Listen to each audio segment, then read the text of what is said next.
Hello and welcome to the Flatwater Podcast. I am one of your hosts, Greg, and with me is my esteemed co-host, Josh. Hello, everybody. We are here. This is episode 2 of the Flatwater Podcast. If you had tuned into us with our entry-level introductionary... Our first podcast. Our first podcast. Let's not sugarcoat it. Let's make it simple. We kind of gave you a little bit of a rundown of who we are personnel-wise within the Flatwater Film Festival. That being said, we are affiliated with the Flatwater Film Festival. It takes place in Seward, Nebraska, currently at the Rivoli Theater. Hopefully, there's no reason that would change. But we wanted to kind of go a little bit more in depth about this particular podcast, why we're doing it, what we're hoping to achieve with it.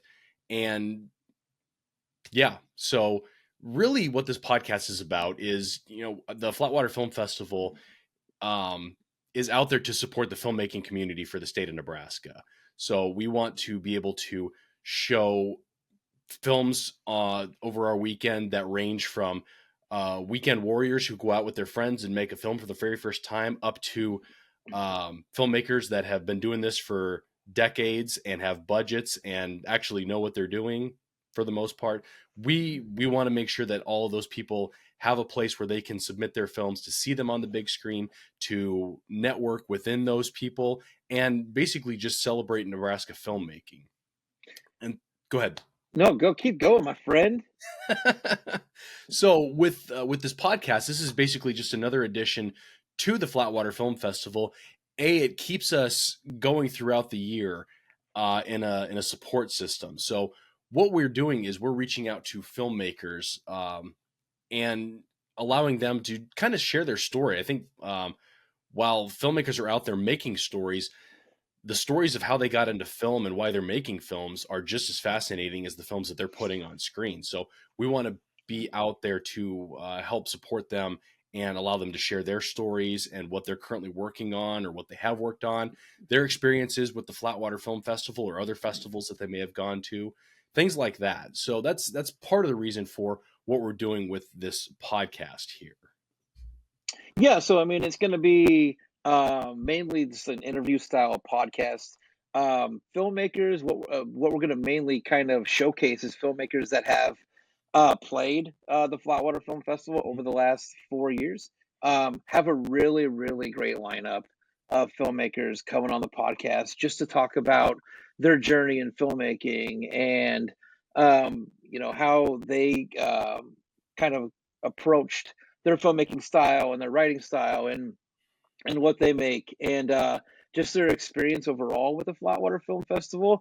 The people that we've talked to so far have been super awesome and their stories have been really great. And I really look forward to getting to share everybody's story with our audience that checks the podcast out. So do you want to throw out dates real quick, Greg, for the Flatwater Film Festival? Absolutely, yeah. So we are playing this year. It'll be same time frame as last year. Last weekend of September 26, 27, and 28. We are again at the Rivoli Theater in Seward, Nebraska. Great partnership with them. We love working with them, and so grateful that they agree to host us every year because it's an event, that's for sure. Yeah, and I'm going to say it again. If you've never been to Flatwater or if you've just never been to the Rivoli, just show up to that theater. That theater alone by itself is full of like history, and it's just really awesome. It's beautiful on the inside. The owners are like the greatest people on the planet. Absolutely. And it's just a really, really great time, and it's a really great weekend to just celebrate Nebraska filmmaking. And that's really what we're out there for. We're a non-competitive festival. Absolutely. We don't really do awards.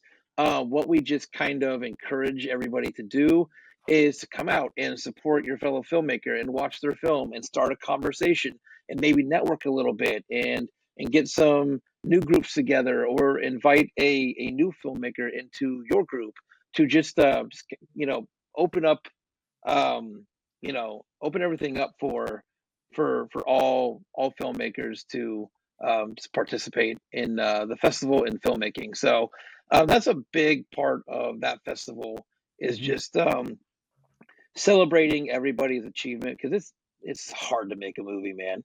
Oh yeah, for It's sure.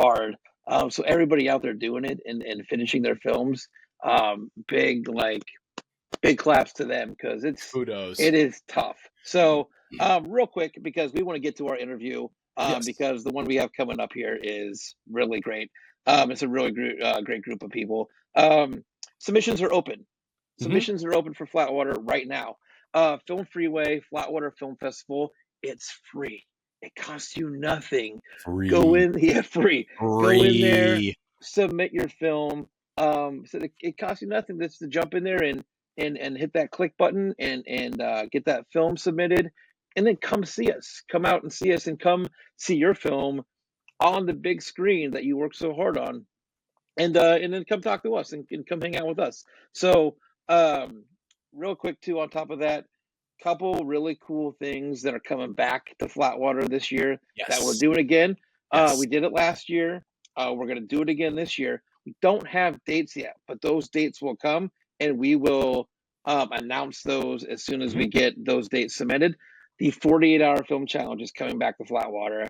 It was so awesome last year. I think we had 10 teams our first Mhm. year come in there that completed the competition or the challenge. I don't want to Challenge. say Challenge, competition, yes. the challenge. And then they all came and they watched all their films. Again, everybody cheered everybody on. And then right afterwards, we had an after party and or a launch party. Our Mhm. launch party was right after that. Uh, and again, everybody came over. They got an early viewing of what we were playing that year.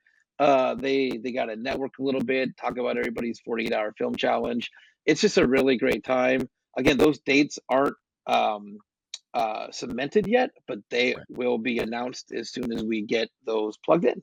So um, that's it. We just wanted to give you some really cool updates. So Yeah, yeah. I say we're working hard on the back end. We've been meeting since the beginning of the year, trying to figure out everything that we're doing this year. This is yeah, not just a pack it all in a couple months before the festival and hope that it turns out all right. We're doing this right. every month, so we're doing this to make sure that we get everything squared away for you guys. Yep. Mostly.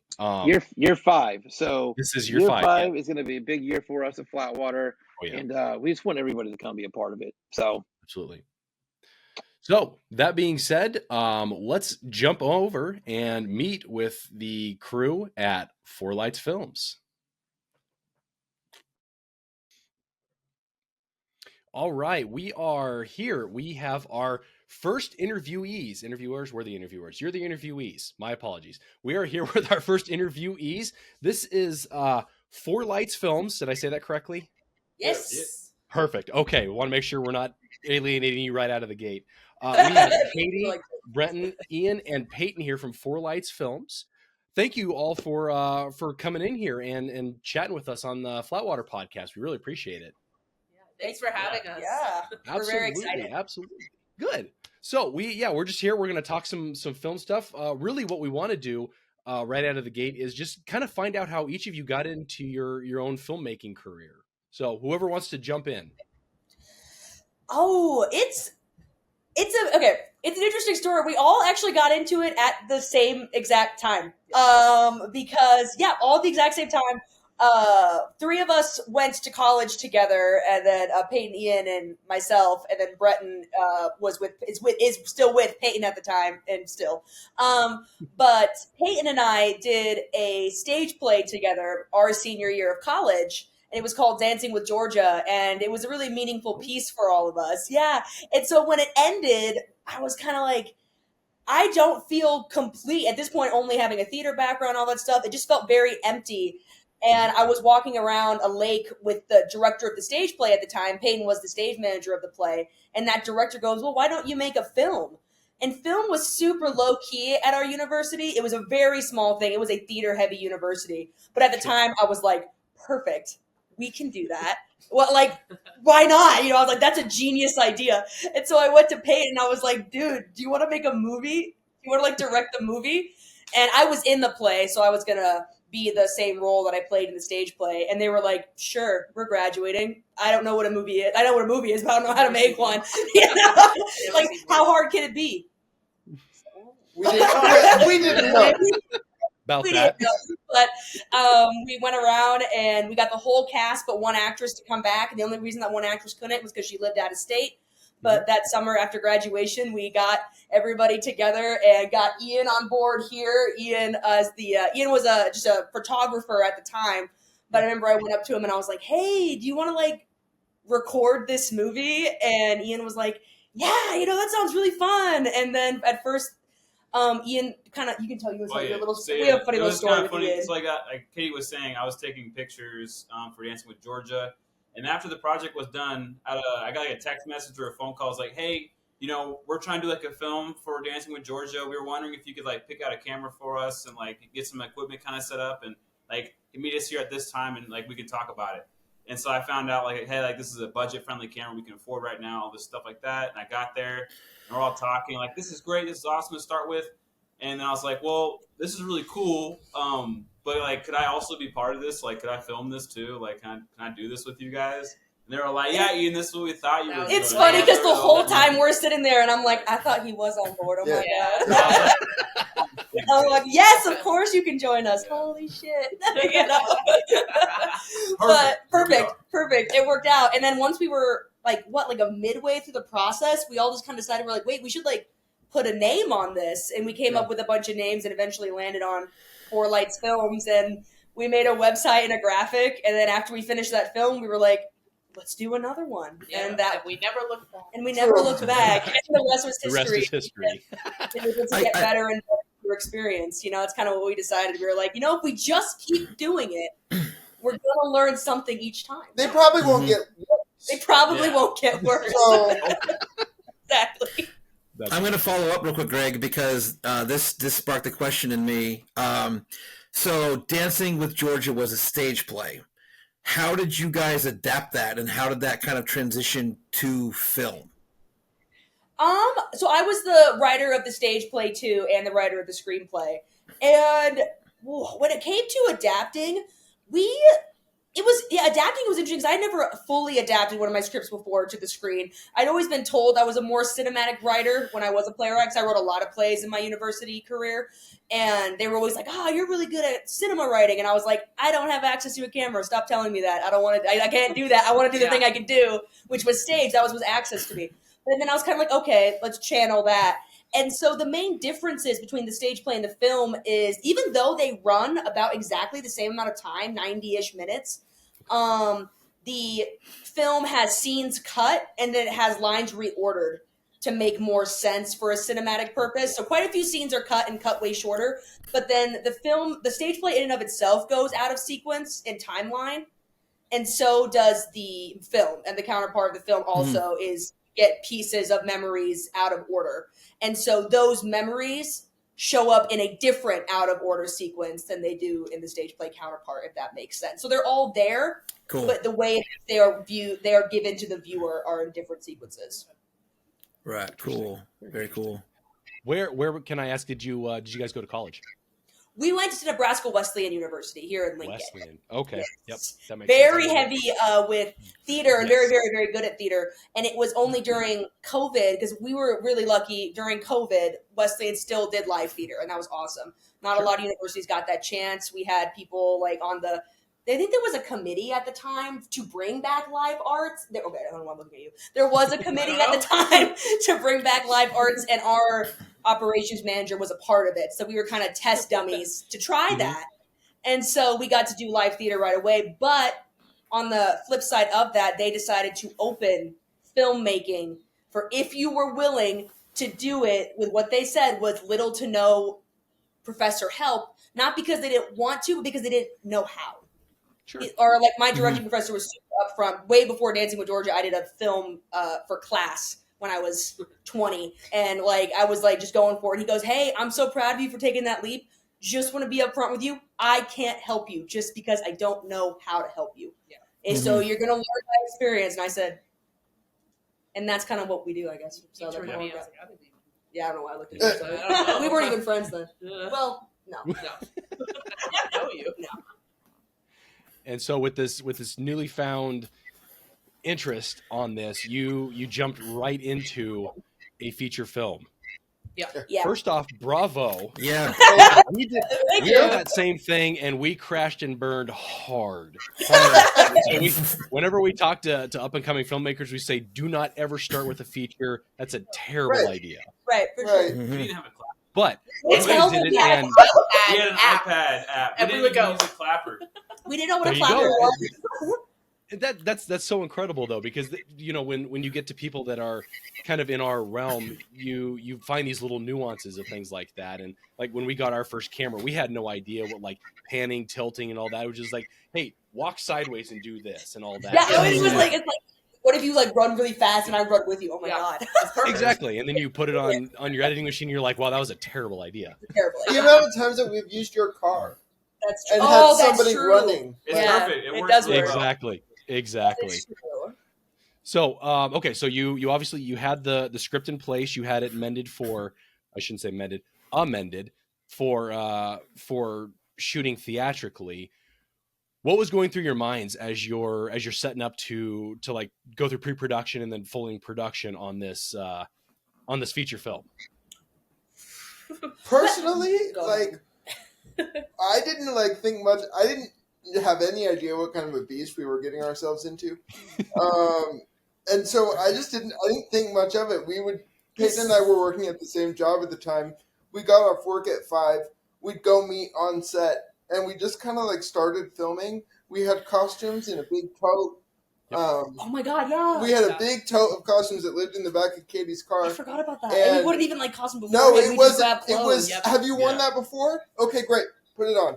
And so, we kind of just, went in and figured it out. Yeah, I guess. and I would say Peyton, you and I sort of treated it like 'cause Peyton and I were probably the most pre-production and Yeah. involved, because we were in regards to starting it out. Yeah. We kind of just treated it like a stage rehearsal. Truly like a stage play. Yeah, because that's what we knew. So we Sure. like made rehearsals, and then we treated shoot days like a bunch of mini show days. Yeah. Oh, absolutely. Yeah. Yeah, no, it was interesting because I went from never doing theater before, and then second semester of my senior year, I started doing theater with Katie.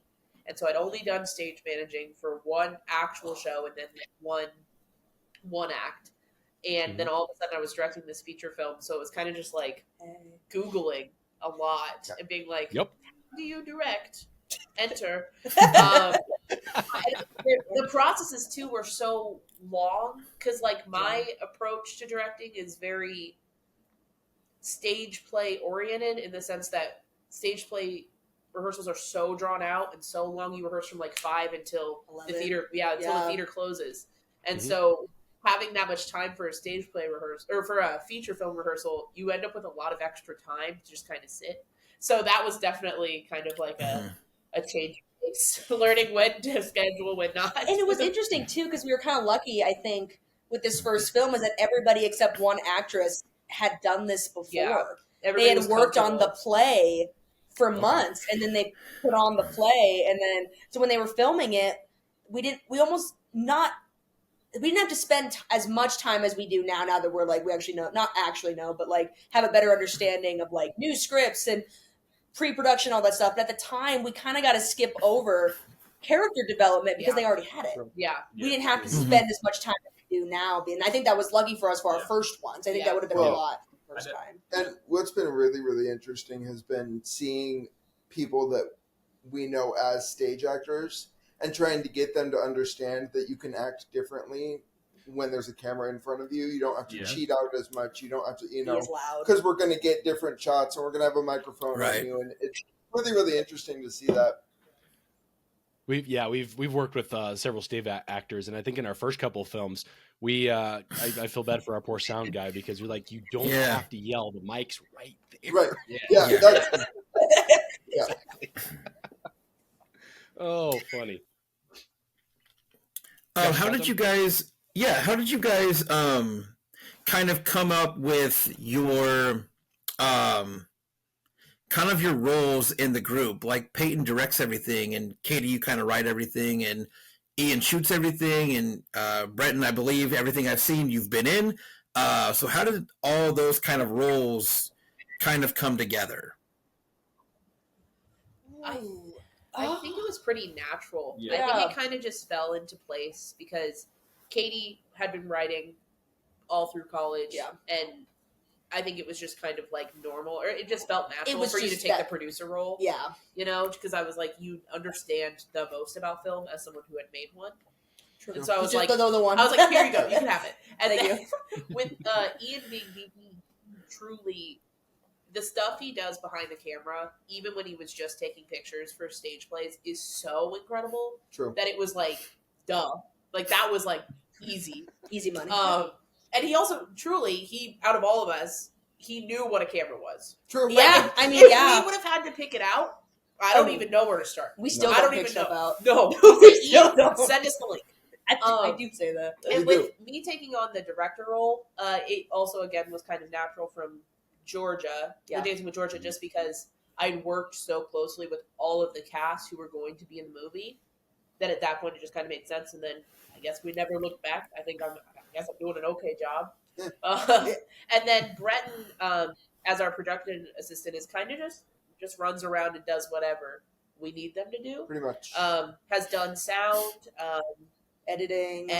Yeah, you're acting. I'm writing right now. Right. Yeah. I run all the errands. Bretton went from on Georgia was production assistant because Bretton had like very minimal even theater experience when he started Georgia. Yeah. Now has more film experience than theater, which is interesting compared to us, I think. True. Well, I guess you probably do now more film instead of theater too now.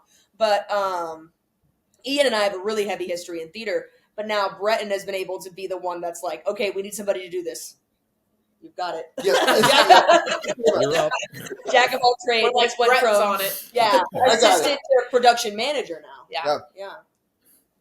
So you guys essentially, like the four of you, you are the crew, right? Oh, like it's you four. There's no, No, there's no one else. We have because myself and then Ian occasionally have connections to like high schools, and so occasionally those teachers say, "Hey, can my student come and shadow your set?" We've had like 3 or 4 people shadow now. Yeah. So the That's most we get awesome. extra is when like a high schooler or someone comes in and does the clapper or like learns to DP with Ian and stuff. Or we've had a high schooler do some sound editing for us because he was super interested in that. Yeah. So that was a really cool opportunity for him. But when it really comes to every day on set, it's just us. It's us.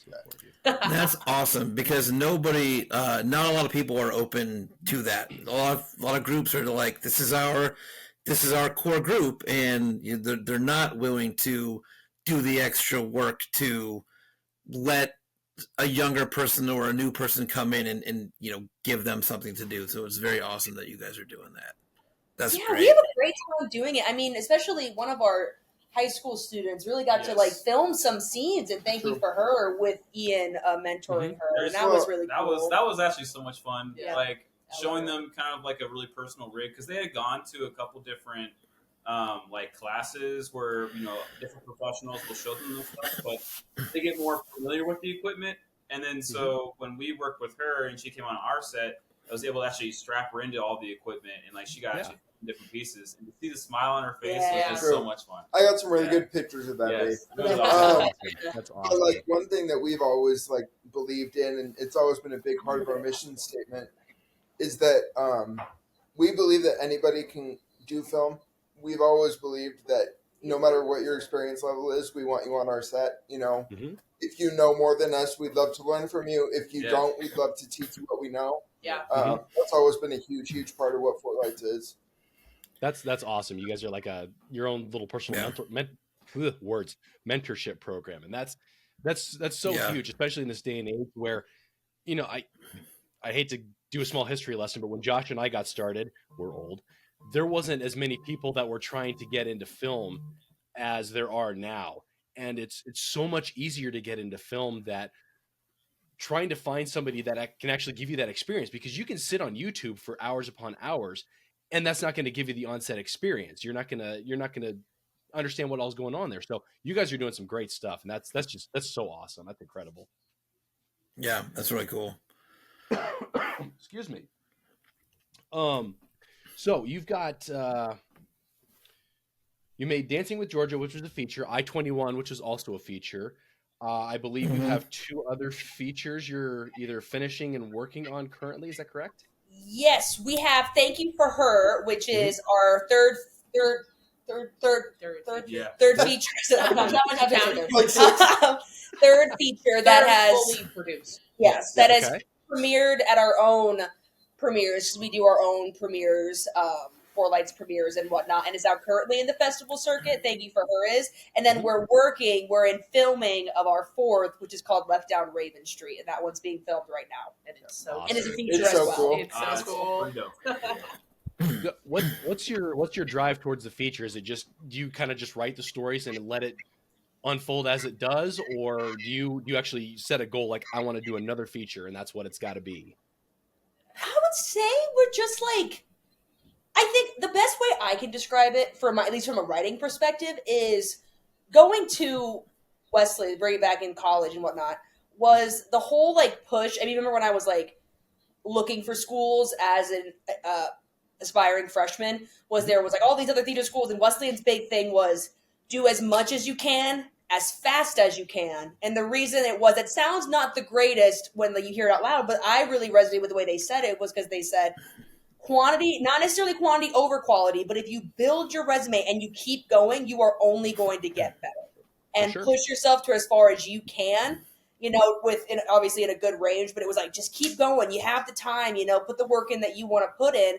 And so when it comes to us doing features, we did a short over the summer and we really liked it. We also found that we were done after only 8 shooting days. It felt weird. Yeah. And we were like, that's not right. No. And so we just kind of enjoy these feature-length It's films. so fun. We've discovered we really like 90 minutes. Yeah. Thank You for Her is really long. It ended up being really long.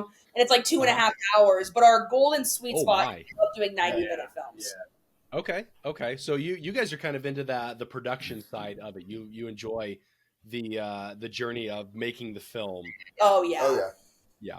Like it obviously comes with its challenges and whatnot, but we enjoy them, and then getting through them, we kind of feel like, gotcha. We did it. Yes. We did another one.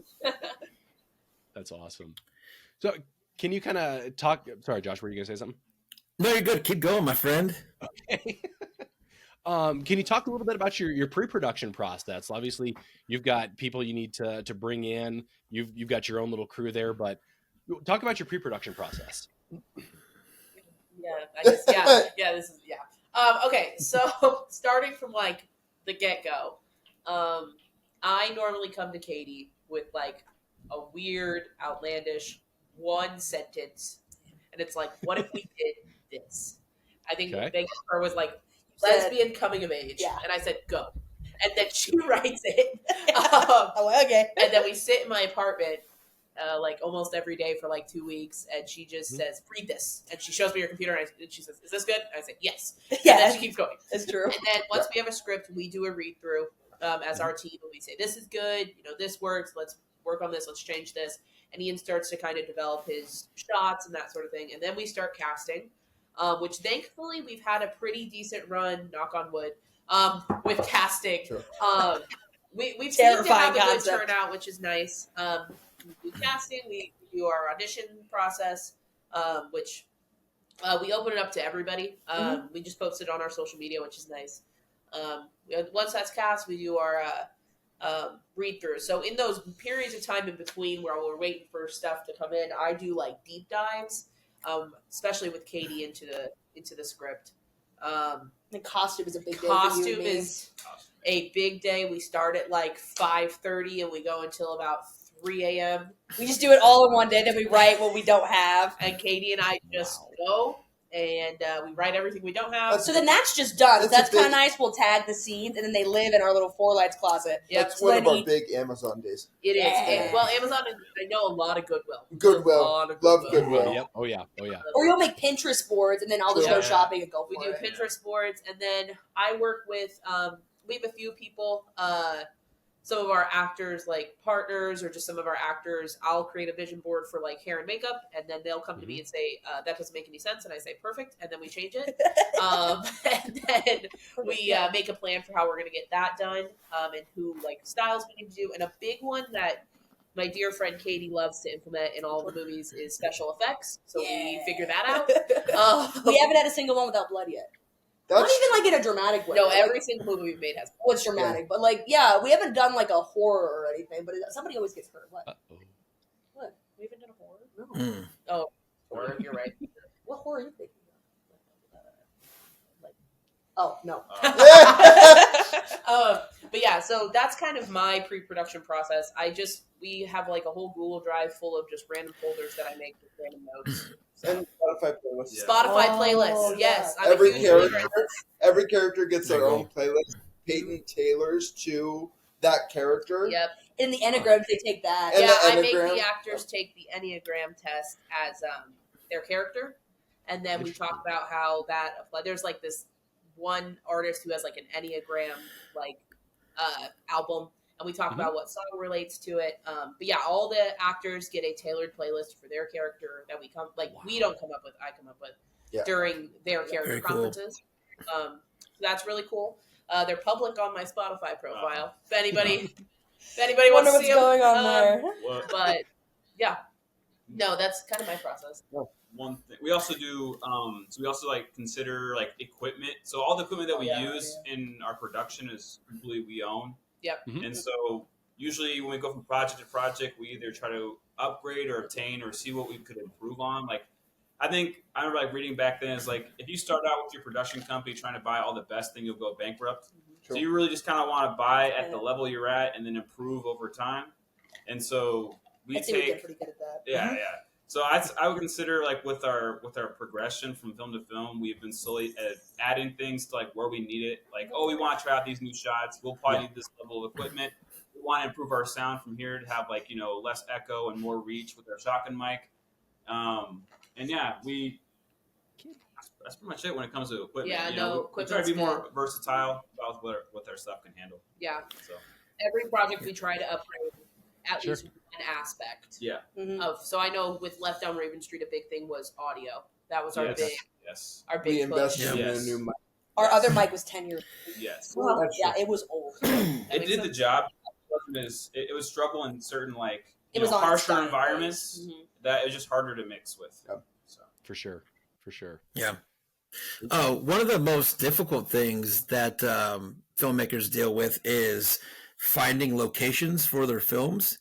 So Katie and Peyton, do you guys write for locations that you can get, or do you guys just write everything and hope you can get that location later on? Fingers crossed. I definitely, from a writing perspective, make sure, to lack of a better phrase, write realistically in regards to production. I like to make sure that there's, this would be really cool if we had this location, but I know from the second I put it on the page that we already have a location for it that can be baseline. This is definitely there.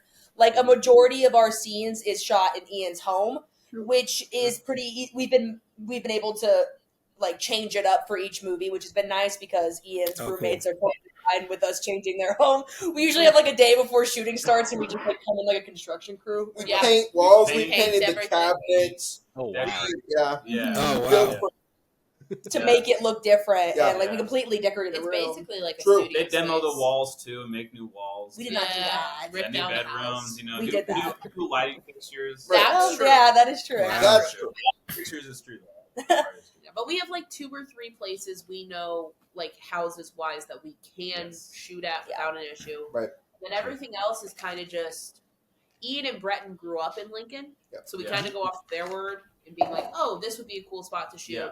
That we know. I remember. Available. Thank you for her specifically. When we got to our fantasy aspects, we were like, that was a kind of challenging moment. We're like, what's a really good spot? And I was like I think like Brett and I were like, about Wilderness Park. Yeah. And we were I like, think really sick. Yeah, and it turned out. I was like, pretty well. I don't know where that is, but I trust you. Thank you for her for it's our third feature, and it takes place mainly in modern time and all that fun stuff, but our main character is a fantasy writer, and it cuts to fantasy scenes.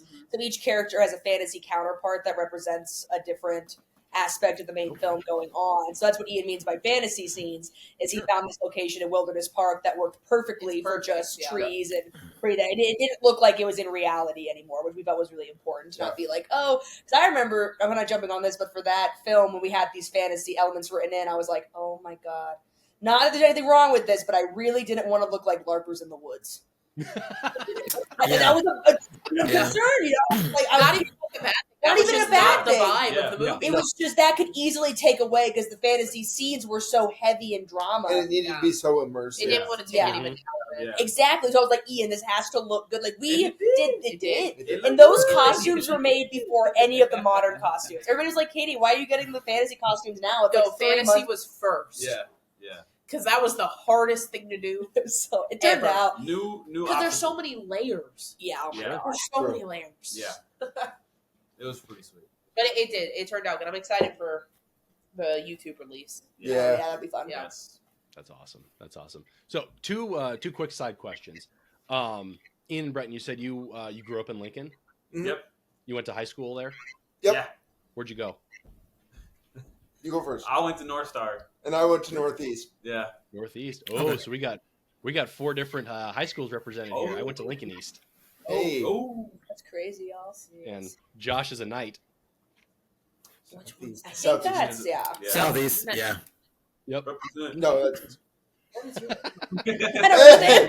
Faye and I are like, I'm like, who? What? Yeah, right. Yeah. Where are you two from? Omaha. Papillion. Yep. Papillion? Yep. So Omaha. Which Papillion high school did you go to? The good one. Whoa. Good one. Monarchs.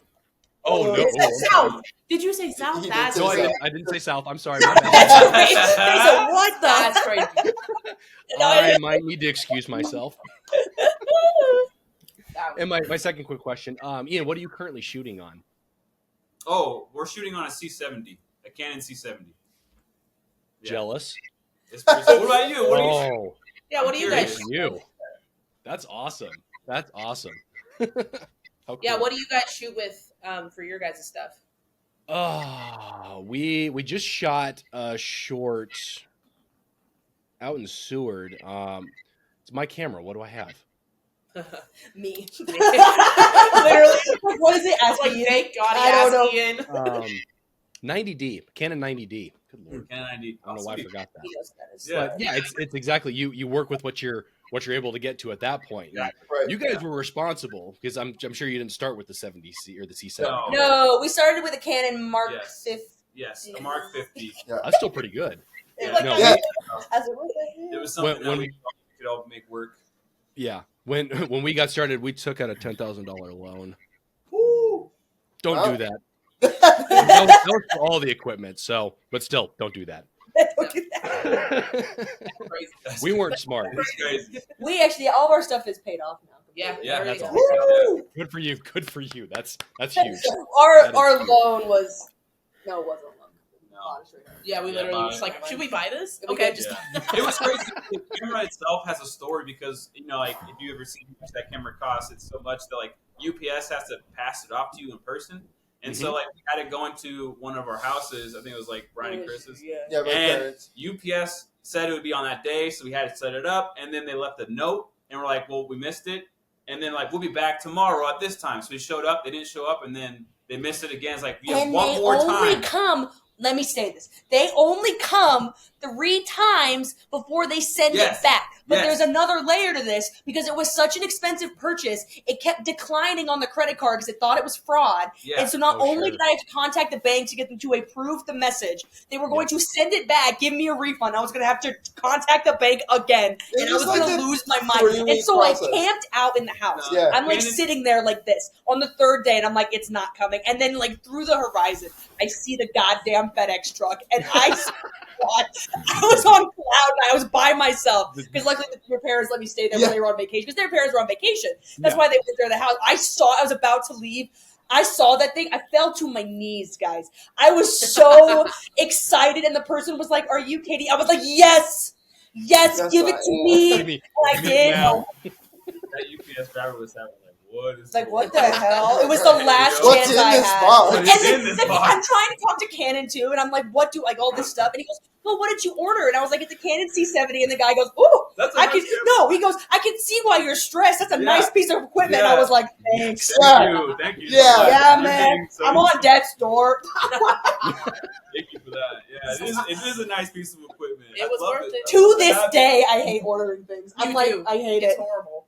I'm like, it's not gonna come. And the crazy part is, you know that you can always send stuff to my parents' house because we can always get in there. But you don't. No. I do send to your parents' house. The reason that didn't work at your parents' house that time was Right, because that there's signs time. for I'm it. talking in general. I do send things to your parents' house. I sent you there yesterday before the shoot. I'm just You saying. did. don't you? Sometimes Sometimes I say, yeah, you can. yeah, fine. I'm just saying. Our issues with FedEx. Lots of emotion, I guess. True. Excuse me. We're not included in this. Me Not. and I sit back like this. And I've been freaking out. Josh, you good? I'm just like, Yeah. You mean I got questions if you want me to throw one in. No, Here we go. You look Four like you films, wanted to say guys. something, so. Oh no, you're good. 4 films, guys. I-21, Dancing with Georgia. Thank you for her, which I got the pleasure of being at that backyard screening. Thank you very much. thank you. And Left Down Raven Street. All different films. But do you guys have a central theme that runs through all 4 films? Yes. And we kind of just recently kind of realized that we did. And not realized, but could finally put it to words.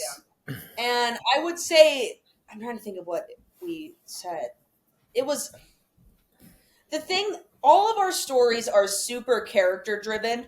That's a huge one. And in regards to in each story we have, one of our characters experiences the absolute highs and the absolute lows of what their life is. And we really pride ourselves on showing raw emotion on screen, whether that be in a positive or negative light. We don't like to even use negative because there's these harder emotions. And each character, not each character, but most of the characters in each story will experience a moment in that story where, from their perspective, they are so happy to be alive in what matters to them and where they're currently at in their life. Our characters always learn some sort of lesson that's valued to them, and they go through a very important time in their life. I would say that's what ties all of our films Yeah, together, absolutely. is that they are changing. The character our main character is never the same from the beginning to the end of our Nope. film, which is said for a lot of films, but that's like, it's like a giant transformation in our films. That's like the key point, I would say. So I would just say if I had to wrap it all up in one, it would be raw emotion is always in it, whether that be happy emotions or the harder emotions of life, and each character is just discovering, having their moment of what it means to them to be a human and alive. Yeah. I love too that if you guys have leveled up on every film that you've done, starting with Dancing with Georgia to I-21, Thank You for Her was huge. That was had to be an undertaking. And I've just seen photos now from Left on Raven Street. Again, a major level. Do you guys, is this your guys' goal to just kind of level up every time you make a new film? Is it always something that you're like, hey, let's try this and see if we can get away with it? Absolutely. Yes. I say almost every film we say, insert the line, you know what, we have this and this one. We thought insert past film was the best. Now it's this Yes. one. Yeah. We Oh, have always absolutely. said that. I would say. Absolutely. No. And it happens after that first day. Yes. That first day on set, you can tell Yes. how much has changed from the last one. Because in between our projects, granted, it's not a lot of time, but it's at least 3 or 4 months Yeah. from the last shooting Yes. day. To the first shooting day. Of the next Vastly one. different. Every Yes. single time is different. Yes. It's honestly, I think it's so cool, being able to take a look back and you watch, what you've made and be like, okay, cool. Me personally, we all or even all of us really, we have goals for the next one of what we want to improve. Speaking for myself, I see from Thank You for Her into LDRS, working the locations that I know we're going to work in. and like learning how to like specifically for LDRS was lighting and general, nighttime shooting. and nighttime shooting and improving on that. It is so to make things look so good and cinematic. You can't just have the perfect shot. Lighting plays into this, and like framing plays into this. And how you want to focus plays into this, and so it's cool being able to reuse some of these locations and make them change so vastly different too. Because we know like the capabilities in those areas and the lighting and how you want to change that to make it more cinematic. Because I know in my house and in your parents' house, there's certain rooms that will make, if you don't change the lights and whatever you do, it'll make color grading so much more difficult. And it won't look cinematic. It'll just look like a wash over all the actors. And so going from Thank You for Her, or even from I-21 into Thank You for Her, it was like, let's mess with lightings a little bit. Let's turn off this light, turn off that light, and keep this light on. Or add Christmas lights. Yeah. And then from Thank You for Her into LDRS, it's like, we're going to buy a couple different lights, move those around, add some lights over here and change the, the white balance of those lights to make it either warmer or cooler. See what that looks like on the camera. Take a couple of screenshots, put that in a DaVinci Resolve and see how well we can mess with that. And it's like expanded immediately. And it's just so cool to see that change. Let's really quick before we move on to this kind of last thing, talk about your first day on set, going from Dancing with Georgia to your first day on set to Left Down Raven Street, and how vastly that has changed. Just like, even if your process hasn't changed, just talk about how you walk on day one of set for both those films, and just how has it changed for you guys over 4 films? I was thinking of when you came to the park and we didn't have a clapper, we started with the dance sequence, and we were doing what we were doing. Okay. And the camera was wrong, too. You guys tell that. Go that. Okay, do that. So, the first day of Dancing with Georgia was, I don't know if you're familiar with it, but was the dance sequence. That was the first thing we ever shot, ever, was a choreographed dance. I showed up like 30 minutes late because Brett and I did, because we got off of work super late. No clapper, no app downloaded to be a clapper. We didn't know what a clapper was. And we didn't have the camera we were supposed to use because the batteries were dead. Well, so I could jump into that one. So we had the camera. We did have the camera, and I had my camera as a backup, my personal camera. And so we get there, and I realized that there's no batteries for our new camera. And so I was like, this day is already chaotic. So he says nothing. And so I don't say anything. I'm like, we'll talk about this when we're done with the project. Not tomorrow or the day when we're done with it. Because it'll just be like that for now. So I get on my camera, and it's basically like the same thing. It's very similar, It's exactly the same thing. It's just the lens was going to be a little bit different, which didn't cause any issues. No. And so... Not the camera we bought. No, not the camera. I didn't notice, and I had my first understanding of timing with the sun on that day. Yes. Because I was an actor in that film, and people were having a great time. We really pride ourselves also, though, on making sure everybody involved in our project is having a good time. It's supposed to be fun. Obviously, there's serious fun and professional fun, but overall, you should enjoy coming. You should make sure you can leave with a happy memory. All that fun stuff.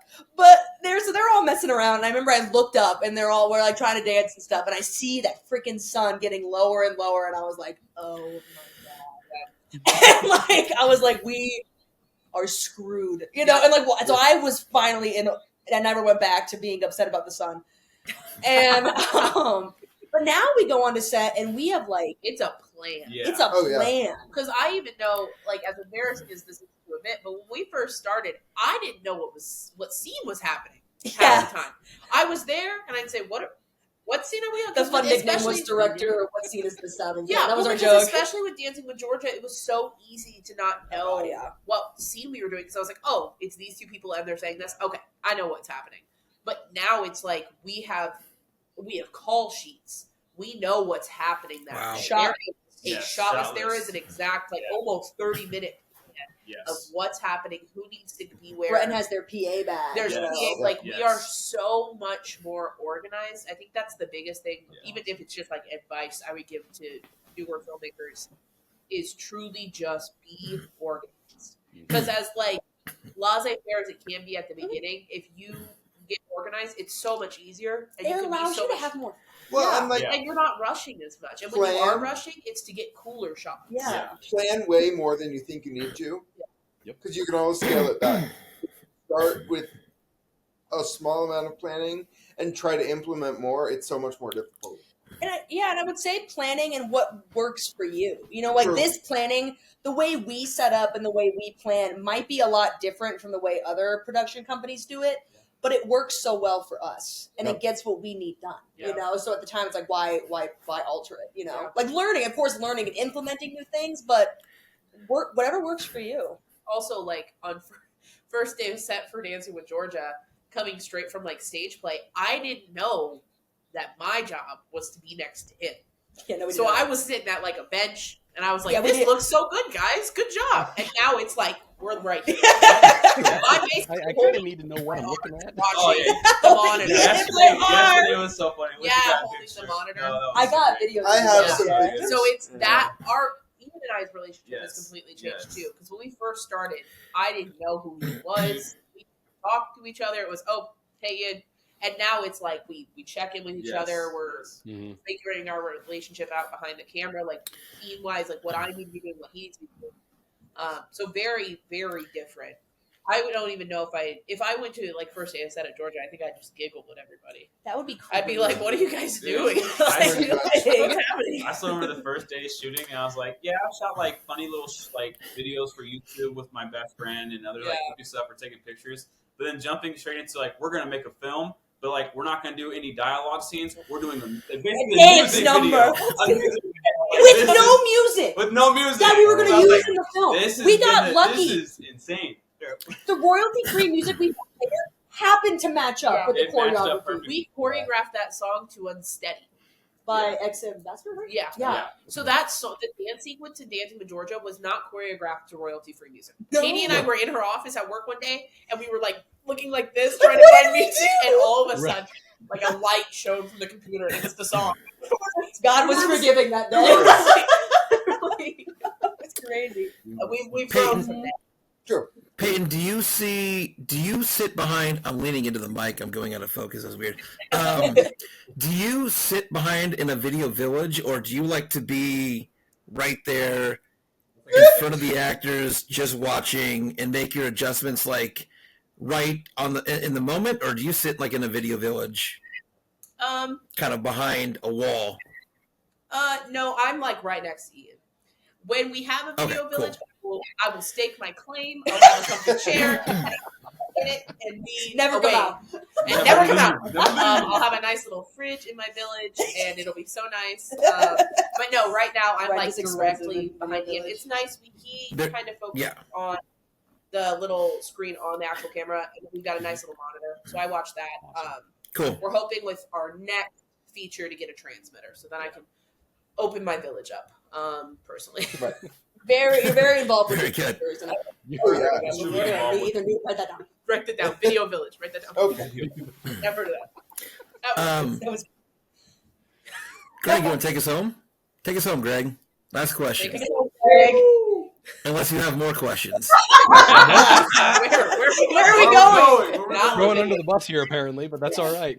So we had the esteemed privilege of playing I-21 at Flatwater last year, and we were excited to get you guys out there and on the screen. Kind of wanted to know what was your experience? Like, did you have a good experience?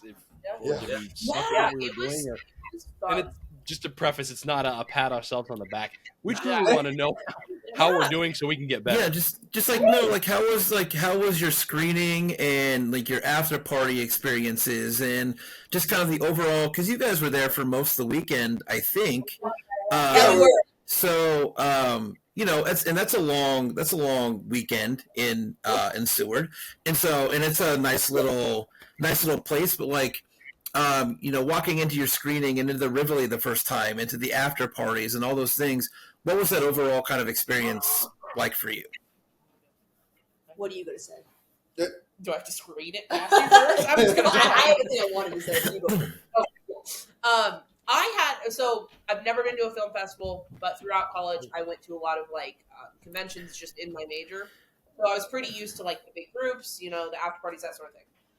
Something that I really did love was just sitting at the after party that first night and it was fun sitting there and like kind of recognizing some people, but it seemed like a lot of people like kind of knew who we were. And so that was kind of cool. Katie and I kind of just sat back and were like, Yeah. Breton really a took big only to thing- realize that Breton had been running around introducing A us. big thing about You and I were like this. We're like, Still- we are Still so doing the legwork, even not on set. Yeah, a big thing about the mixer the first night, I remember I was like, okay, this is my time. I am so uncomfortable. This is terrible, but I'm going to do it anyway. And you've been great I since, ran though. around handing out business cards and Pamphlets, pamphlets press and kits. everything that we had. And I have changed completely as a person. I thought we were It so was, cool. yeah. True. I was Good sitting for there, I was you. like, wow, everybody knows who we are. That's so And Breton's like, cool. boom, And I'm like running around. Yeah. For me, something I really liked about the screening was, we weren't really sure how many people were going to come, like, to our screening, True. because we were paired right up next to the cross. Mhm. And Yeah. at that Yeah. party, a lot of people told us, they were like, oh, we'd love to come to yours, but I really wanted to Yeah. see this one. And we're kind of like, that makes sense. It was We get it. from what we could tell, it was a very established, very, Michael and saw Shelby. people who Yeah. knew, and that makes total sense.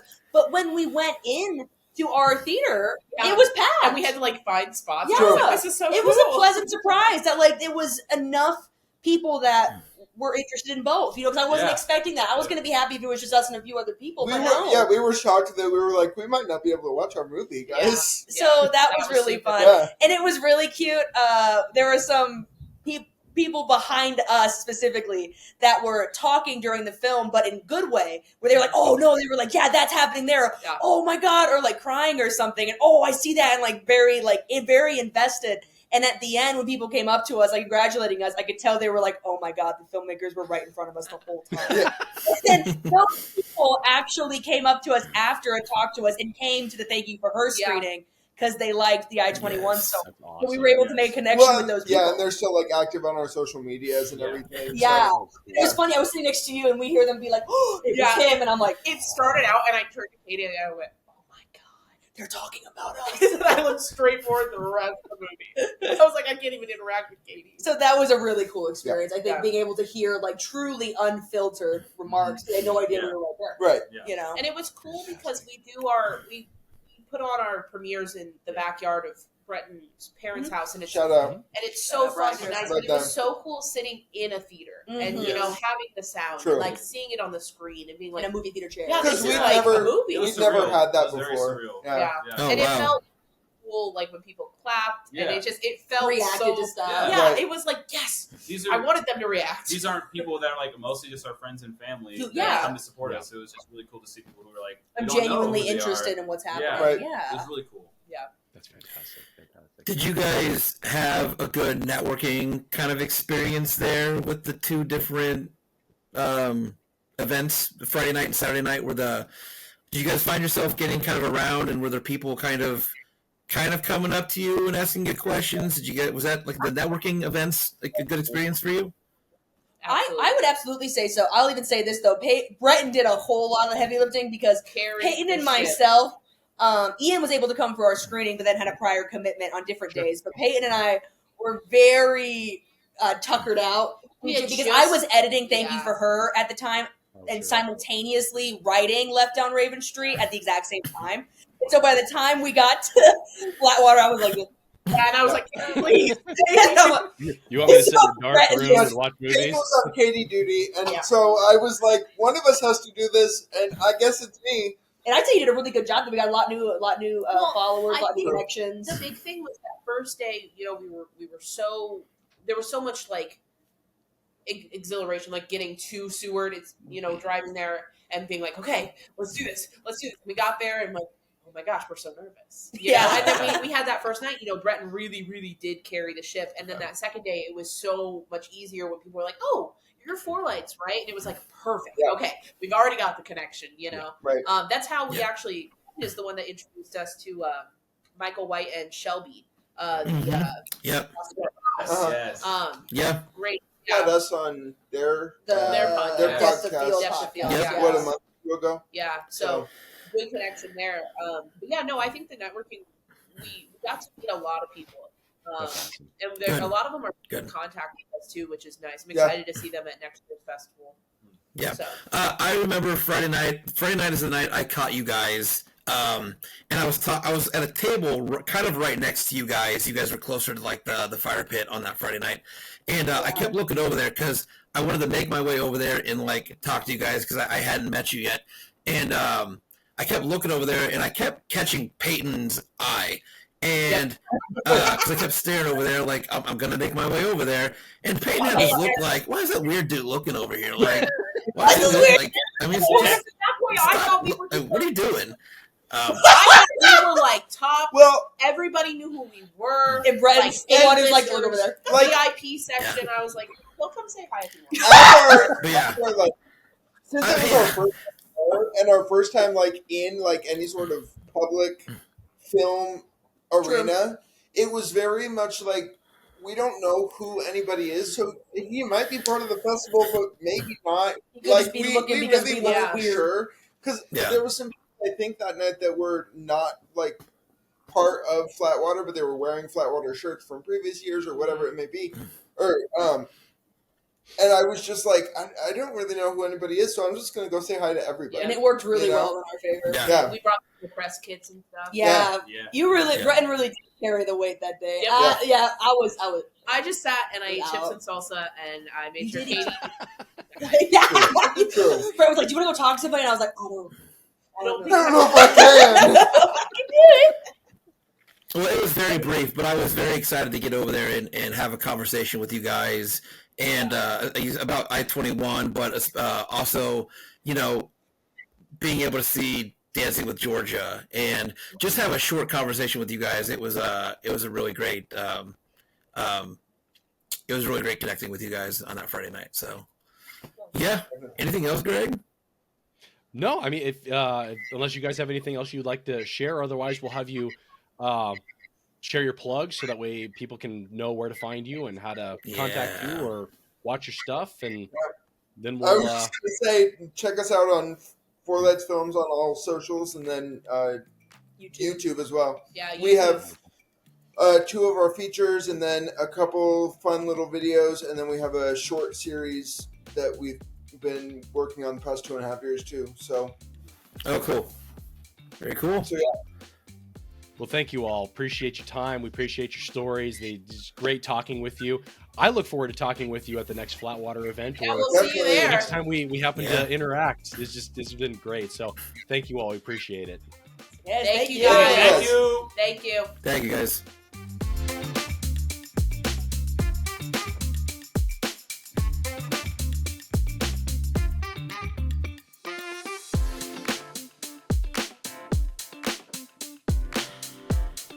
Thank you for supporting the Flatwater Podcast, produced in collaboration with the Flatwater Film Festival. To learn more, be sure to click the subscribe button and follow us on our social media pages by searching for the Flatwater Film Festival. You can also find us on our website, flatwaterfilmfestival.com.